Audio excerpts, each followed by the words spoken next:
Hello everyone and welcome back to my channel. My name is Alison, the online piano and online violin tutor. Now in today's video I'm going to talk to you about 3 things that are guaranteed to make your violin playing worse.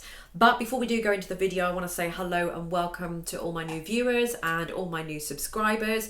Make sure that you are subscribed to this channel because I release videos on a weekly basis. And I also just wanted to very quickly steal a minute or two of your time just to tell you about my 1 to 30 violin course that I have. It's a fantastic course, guarantees to take you from a complete beginner to a very decent, accomplished intermediate level. And I know a lot of you out there watching this video are probably just starting the violin, new to the violin, doing a little bit of research, or maybe not quite sure where to start.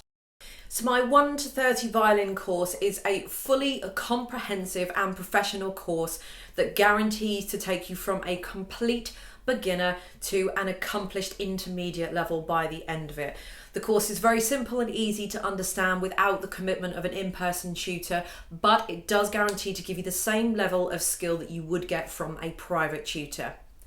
The course has been designed so that anyone of any age and any level can follow it. The lessons and videos are super easy to follow and absolutely no prior knowledge of any instrument or music is needed to start this course. The course is going to cover everything from how to hold the violin, how to hold the bow, how to read music. There's going to be some technical exercises in there to prove your skill and dexterity, music theory, bowing techniques, more complex pieces, and just much more. There's no other course like this available on the internet, and the results and reviews absolutely speak for themselves.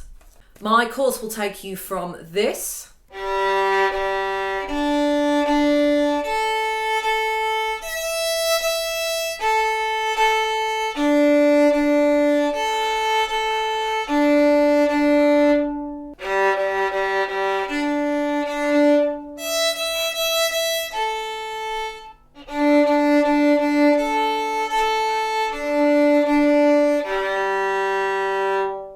to this.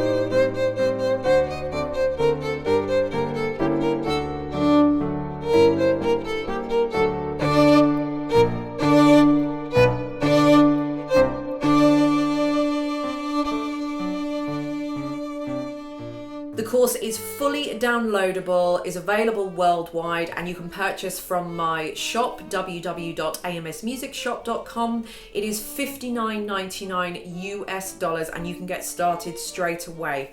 I should add in that these books are 100% downloadable, so there is nothing physical that will be shipped out to you. So all you're going to need is your violin and bow and your enthusiasm to get started. I'd also just like to quickly mention as well about my 2 subscription websites. I've got a Patreon one and I've got my own one, onlineviolin.tutor.com. Both of them are exactly the same. They're just subscription websites, $10 monthly, but they give you access to my complete back catalogue of violin sheet music. There's some violin cover pieces in there as well. There's a little bit of easy piano music. There's some violin backing tracks. There's a couple of other bits and bobs as well.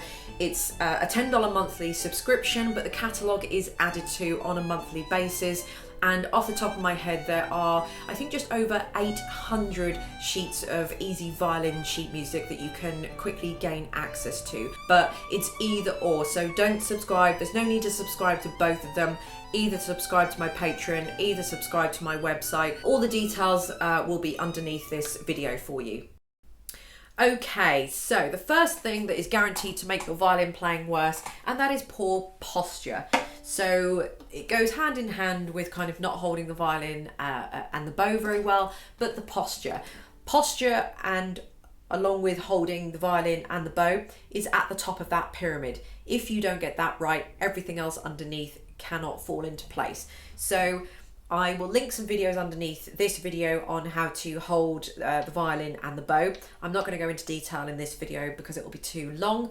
and not detailed enough, but we want to be making sure that our violin is not out at the front and it is not hanging down, and we're not playing anything like this. We want to make sure the violin is on our shoulder, out to the side, and nice and up, and we've got a nice gap between our elbow and our body. You should have probably about that much. You should probably have almost a foot of gap in between your elbow and your body. Your elbow should not be attached in to your body. We don't want to be doing that, because then the violin is going to be down. If the violin is in a downward direction, what that means for the bow is that the bow is going to be slipping down the violin as well. Just gravity dictates that if we have the violin up here, then the bow can physically not slide forward unless I move the bow forward. So making sure that we've got a good posture, we're standing like this, sure looks very good, very professional, ready to start, and not like any of this, where we're going to have so many problems that could all go away by just having good posture. So good posture, bad posture. Good posture, no problems. Bad posture, all the problems. Number 2, skipping your technical exercises, which are your fundamentals. Now, technical exercises, I've said this before in other videos, are the backbone to learning any kind of instrument. They are the behind the scenes. It isn't just about learning pieces of music. Pieces of music are good, but they do not teach you technical the technical and the teaching side of the violin. The pieces are really something you play as a sort of reward for learning the technical exercises. So once you've learned a technical exercise on whatever it is that you're learning at the time, you'll then reward yourself by getting the hang of that technical exercise, by putting it into practice in a piece of music, and it all comes together and sounds great. So technical exercises are a bit kind of boring and laborious, and they don't sound very great, but they lead you on to playing those pieces a lot better, or just physically having the skill to learn those pieces. So technical exercises, things like scales, arpeggios, little pieces or exercisey pieces of music that maybe incorporate a couple of technical aspects, they will give you the skill needed to play certain types of pieces. So if I've got a piece of music that is very, very fast, there's a lot of very, very fast finger passage work in there, I need to find a technical exercise that will teach me that skill, because I can't learn the skill in a piece of music. It doesn't really work that way. You need to break that technical skill down, put it into a form of an exercise, or find the corresponding book or the corresponding exercise, whatever it is, learn it through that exercise, then you apply it to that piece of music.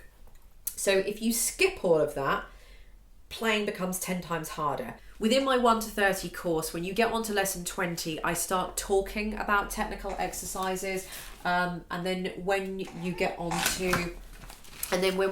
to part 2 of book 3, which is lessons 26 to 30, this is bowing and finger techniques. So my course does cover these techniques as well as pieces, which are all found in the songbook. So my course already incorporates that in. So you are going to be learning and being taught all the technical exercises within the course, if anybody just wanted some examples of that. And the third reason it is guaranteed to make your playing worse, and it's not going to come to a surprise to any of you, is just poor practice, or poor practice technique, or even not really practicing at all. So the more you practice, the better you get. So you need to make sure that you're practicing daily, you need to make sure you're practicing for a good amount of time, and you need to make sure that you are practicing properly. And by that I mean not just playing a piece through once or twice, putting it down, boom, done, off.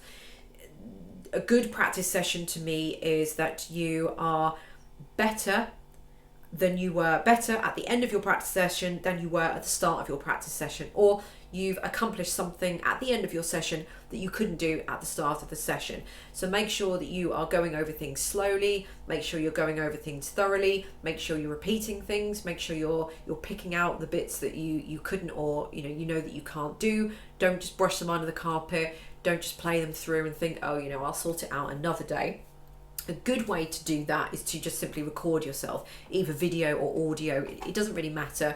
Record yourself, because when you are playing, you you can't really teacher yourself, you can't really listen. So when you're playing, your eyes are looking at the music, they're looking at the violin, your ears are listening to the corresponding sound that your eyes are looking at, and that kind of thing. So you're not really able to subjectively take yourself out and kind of watch yourself play and listen and critique like a teacher would, for example.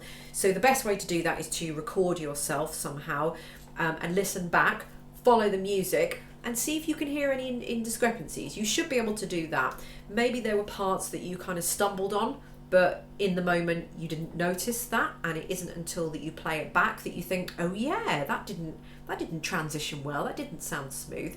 So just to make sure that you are practicing enough and well enough and properly and thoroughly enough, anything less than that will just result in little to no improvement. And again, you know, your playing is going to end up being worse, and you're definitely, if not worse, you definitely will not progress.